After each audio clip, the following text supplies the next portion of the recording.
He's been everywhere, Harold, and he's going over to Perth as of tomorrow for some investigative journalism. And he's going to tell us this story in 1937 for the first time in Australian history. A murder trial was held in a Sunday school here in Ipswich, and an incredible trial it was. How are you, mate? Oh, very well, thank you. And it wasn't just the first time, but it was probably the only time in Australian history that a murder trial was held in a Sunday school. It's amazing stuff you find when you look, isn't it? Well, it is, and I'm interested to sit and listen to you tell us the story without me interrupting like a big idiot. No, feel free, because it was way back in 1937. Now, it was in the Sunday school because the Ipswich Courthouse, which was built in 1859, still there, it was being renovated. And so the circuit sittings of the Supreme Court were held in the Congregational Sunday School across the road. It's the Uniting Church Hall in East Street, and it's still there today, Denny. Yeah, that's right. Yeah, previously I told you about Mr. Bates, who was tried in the Sunday school after absconding with funds belonging to his works holiday club. Well, just weeks later, this historic murder trial kicked off, and it was nothing short of sensational. Now, once again, the trial was before His Honour Mr. Justice Edward Douglas, who was a son of the Queensland Premier and grandnephew of the Marquess of Queensberry. Now, what had happened was that Wilhelm Frederick Brower, he was charged with willfully murdering his wife, Wilhelmina Mary Brower, at Rhodevale, which is just 30 minutes south of Ipswich. Never heard of it. Now, well, it's still there. Look, I'll go down there in the coming weeks. I'll send you a photo. Anyway, Brower and his wife, they lived apart. Brower had bought a house for his wife at Rhodevale from a Mrs. Louisa Stoomer, who then went to live with him at his farm at Millbong, just outside of town. Now, one evening, just after midnight, a fire was seen in the bedroom of Mrs. Brower's house. The house was destroyed, and in the ruins, Mrs. Brower's charred body was found. Now, she had actually died a violent death before the fire from 2 severe blows to the head while she lay in bed. Now, everything pointed to the guilt of her husband, Mr. Brower.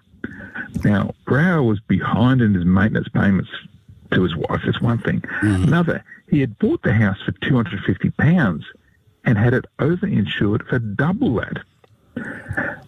Furthermore, a man fitting Brower's description was seen leaving the house at the time of the fire. And a tracker, who was the famous police black track and prize boxer Ted Duggan, he found sand-shoe tracks matching Brower's shoes leading from the fire to Brower's house. Now, when Brower was informed by the police of his wife's death, he actually had a fresh bleeding cut on his hand, which Brower said he got a few days earlier. And his shirt was bloodstained.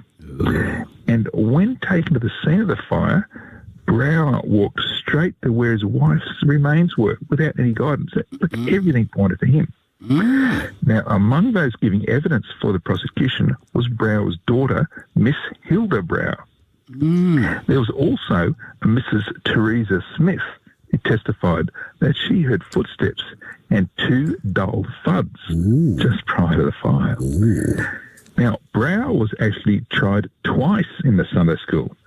The first trial ended with the discharge of the jury because certain evidence was ruled inadmissible. Now, he was supported every day throughout both trials by his share farmer and companion, Mrs. Stoomer.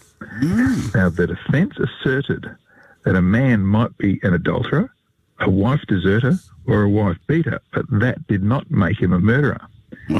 After a retirement, he makes him a pretty bad guy, though. But after a retirement of 6 hours and 20 minutes, jury found Brower not guilty of murder. Now, when that happened, his daughter Hilda just began to cry hysterically, and she continued long after that the Sunday school had been cleared. Now, after 6 months on remand, Brower returned to his farm with Mrs. Stoomer, but they were shunned by the locals. Residents even openly discussed getting a petition to have the murder trial reopened.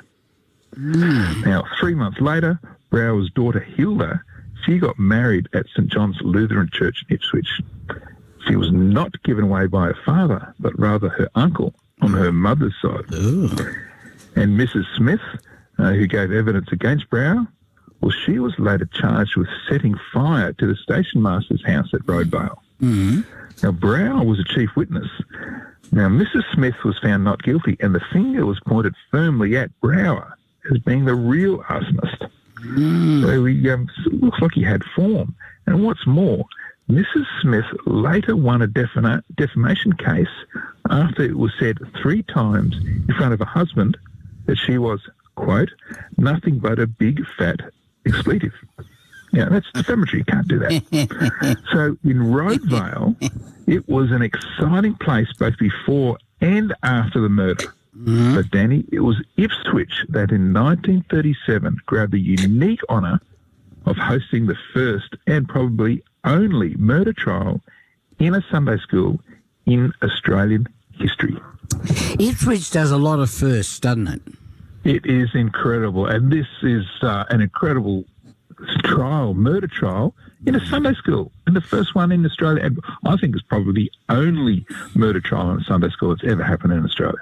Now, how do we read about this story and all the other stories you've done over the last 6, 7, 8, 9, 10 years?